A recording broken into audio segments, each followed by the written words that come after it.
வணக்கம் அன்பர்களே, இது தகவல் சாளரம்.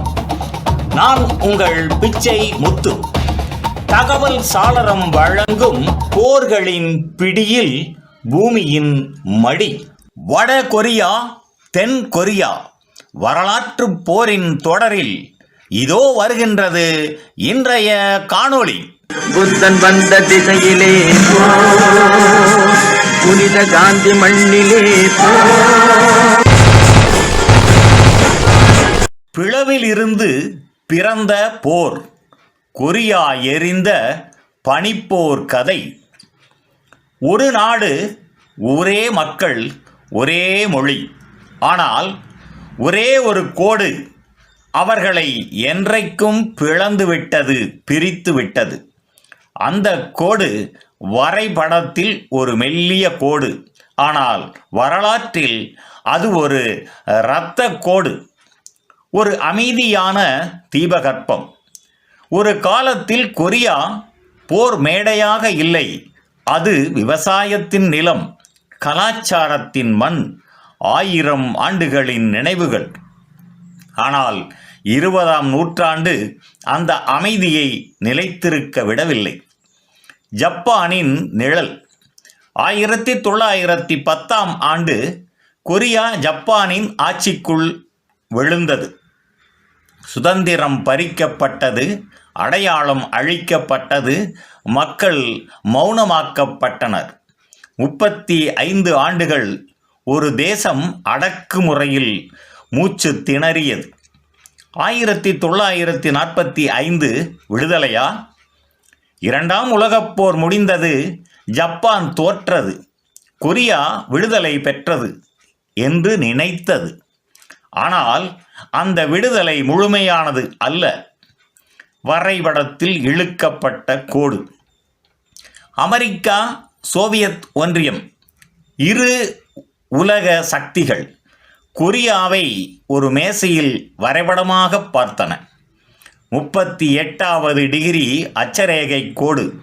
வடக்கில் சோவியத் ஆதரவு, தெற்கில் அமெரிக்க ஆதரவு. ஒரே நாடு இரண்டாக உடைக்கப்பட்டது.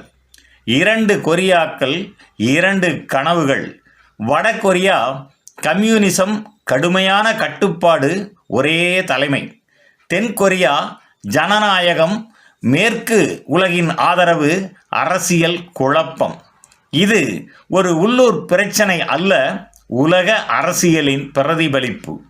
பனிப்போர், பனிக்குள் எரியும் தீ. அமெரிக்கா வெர்சஸ் சோவியத் ஒன்றியம். துப்பாக்கி நேரடியாக ஒருவரை ஒருவர் நேரில் பார்க்கவில்லை, ஆனால் பிற நாடுகளில் போர் நடத்தி கொண்டிருந்தார்கள். கொரியா அந்த பெரும் விளையாட்டின் முதல் பலி. மௌனத்தின் முன் புயல். 1945 முதல் 1950 வரை எல்லை மோதல்கள், அரசியல் சதி, ஆயுத குவிப்பு. ஆனால் உலகம் அதை கவனிக்கவில்லை.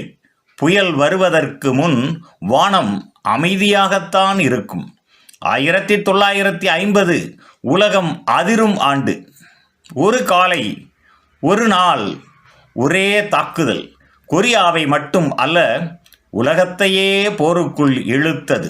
இது ஒரு நாளின் போர் அல்ல, 3 ஆண்டுகள் நீடித்த மனித துயரம். இந்த தொடர் என்ன சொல்லப் போகின்றது? இந்த தொடரானது வெறும் தேதிகளின் பட்டியல் அல்ல, வெற்றியும் தோல்வியும் மட்டும் அல்ல. இது உடைந்த குடும்பங்களின் கண்ணீர் கதைகள், அரசியல் முடிவுகளின் விபரீத விலை, உலக சக்திகளின் விளையாட்டு, சாதாரண மனிதனின் தாங்க ஒண்ணா துயரம். இன்றும் முடியாத போர். 1953 போர் நிறுத்தம், ஆனால் அங்கே அமைதி இல்லை. இன்றும் 2 கொரியாக்கள் எதிரே, எல்லையில் துப்பாக்கிகள், மனித மனங்களில் அச்சம். இந்த போர் முடியவில்லை, உறைந்து போய் இருக்கின்றது. நிறைவாக, இந்த தொடர் ஒரு போரை பற்றி மட்டும் அல்ல, ஒரு பிளவை பற்றி, ஒரு கோடு எப்படி தேசங்களை பிளக்கிறது என்பதை பற்றியது. ஒரு முடிவு எப்படி பல தலைமுறைகளை தள்ளி செல்கிறது என்பதை பற்றி. இந்த பிளவின் கதையை நாம் இந்த தொடரில் ஒன்றாக பார்ப்போம். நன்று நண்பர்களே, இந்த தொடரின் பிறிதொரு காணொளியில் மீண்டும் சந்திப்போம். நன்றி, வணக்கம். புதியதோர் உலகம் செய்வோம்.